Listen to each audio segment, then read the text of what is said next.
Hi there. As was referenced previously, terram-erunt-vermes digs through the ground, eating land and marine snow. As time goes on, some forms might evolve to dig through substances besides sand and dirt, like piles of pebbles on the sea floor.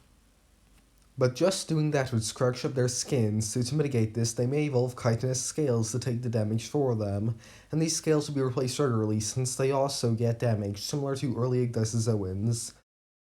I'll call this clade Scaly vermes, or scale worms, as opposed to mollis vermibus, or soft worms.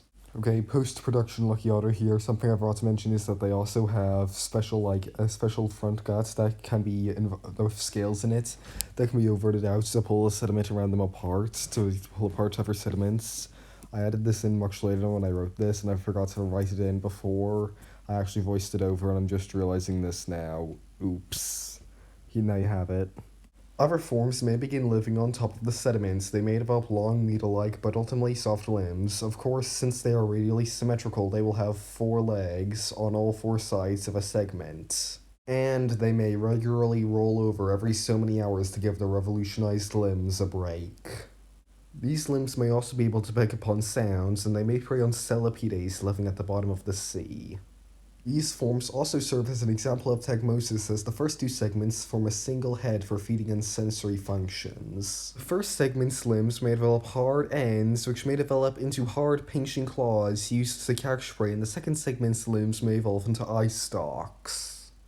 Hi, post-production me again. I will point out that this clade has also turned their weird limb proboscis throat thing into a gizzard now.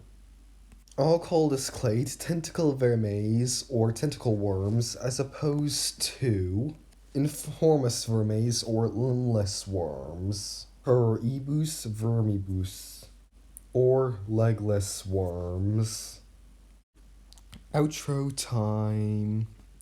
So yeah, this video happened pretty badly.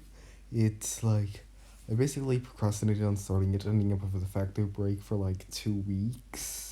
And then I spent the last weekend just completely making the whole thing. It went from nothing to all of this.